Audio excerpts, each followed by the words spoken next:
Pacific and Asian Affairs Council study tours are incredible opportunities for students to study abroad and learn about the social and political, religious and cultural aspects of another country, and in this case, South Korea. This experience was definitely once in a lifetime. So this is really a unique thing to get to come here with all our friends and just be on this program. Like the second I stepped out of the plane, I was like, I love this place already. It's just like I've never experienced a culture like this. Korean people are really hopeful and they love their country so much. South Korea is one of the most advanced and progressive countries in the world. By immersing yourself in their culture, it allows you to grow. It allows you to grow as a person, I think, because it allows you to see other perspectives and allows you to see like a different ways that people live. Being here has really stripped away any misconceptions. The importance of immersing myself into a different culture is being able to see other people's perspectives. Basically putting yourself in their shoes. It's seeing, it's breathing, it's tasting, it's smelling Korea. This study tour in particular is special because we are able to learn amongst peers of our own. It kind of allows us to go through things together. I think everybody on this trip has gotten a lot closer. I think that day we depart from the airport and arrive back in Honolulu, we're all going to really miss each other. I do think I've made friends that will last a lifetime. I'm glad that my first time here in Korea is a great path. Wearing the traditional hanbok was such an experience because you're in the village and you're wearing this traditional hanbok and you're doing the tea ceremony. Got to do the tea ceremony and it was really different and interesting because there's like certain bows you have to do. It's different for like women and men. We got to learn a lot of tea manners. You really get to appreciate the culture and appreciate how beautiful these hanboks are and the tea ceremony is. So the temple stay, we've done martial arts, archery, soccer. The temple stay has been really peaceful so far. I think it was a great chance to actually get off our phones and actually like see our surroundings and what we're actually doing in the moment for the first time without being distracted by like, oh, who texted us. The temple stay has connected me to the culture more. It portrays a lot of Buddhism.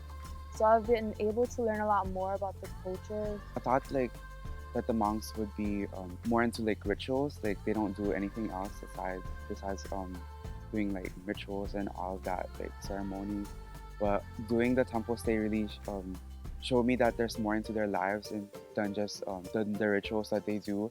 Really great thing to be able to just sit in silence and really think about what you're feeling and what you want from this trip and just to reflect on your own decisions and your own life. I really enjoyed my time while being at the Gyeongbok Palace.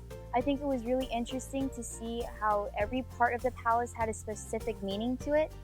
In traditional Korean buildings and palaces, they always use 5 colors. And these 5 colors represent the 5 elements of the universe. So red represents fire, blue is water, green is wood, yellow is earth, and white is metal. And also, these buildings were built with very low doorways and high steps. And this was designed to keep the people humble. It reflects Korean philosophy. He's the governor of the local place. He's the governor. U.S University. I think it was like I was really excited about that ever since I found out that we're gonna go there. The lecture at U.S University was the most eye-opening experience for me during the trip.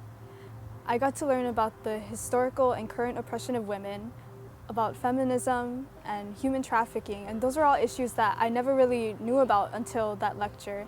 The professor also urged us to look at a problem and ask what we can do about it. To me, that was the most important piece of advice that I've ever received in my life. Korean mass dance is a very old traditional dance that was used by the commoners, and it was basically a way for the commoners to, in a sense, make fun of the noble class and the higher-ups. But it was also a way for the noble class to self-reflect on the way that people looked at them and the way people perceived them. This dance is a way for the Koreans to express themselves behind a mask and to let all their frustrations out. And the way that they dance is they use their shoulders and their legs, and it's a very intricate dance that needs lots of coordination, and it has so much meaning. You can express so many different expressions even though you're wearing a mask through dancing, and that's what really is special about this dance. Recently, something that stood out to me was going to the DMZ, going into the tunnel in the DMZ. It was definitely scary, but once we got down there, it was crazy to think that it was like man-made with dynamite.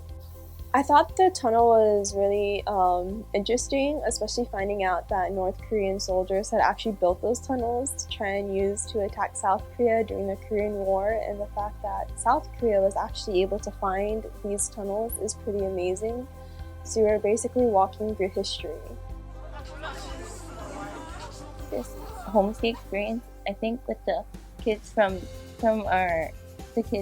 Dosen High School really stood out to me, because I think that like getting to know who my sister was, like what her life was like, it allowed me to kind of see from like point of view, I guess, kind of like from what her eyes of her life is like. When I went to the homestay family, I noticed that the home culture is very close.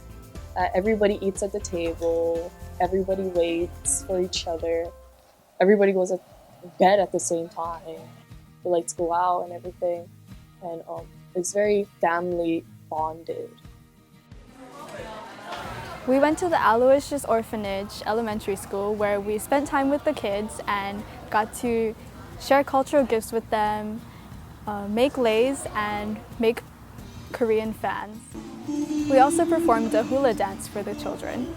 It felt so amazing to be able to connect with elementary students while sharing aspects of my own culture. So what makes PAX Auditorium unique is that it's a trip, but at the same time it allows students to experience a different country in ways that a tourist that's going on a normal vacation would never have. For all the high school students out there who are considering this program, I would definitely say apply for it. Get to come here and experience all that we did this past week and a half, and it's really amazing. So definitely shouldn't miss out on it.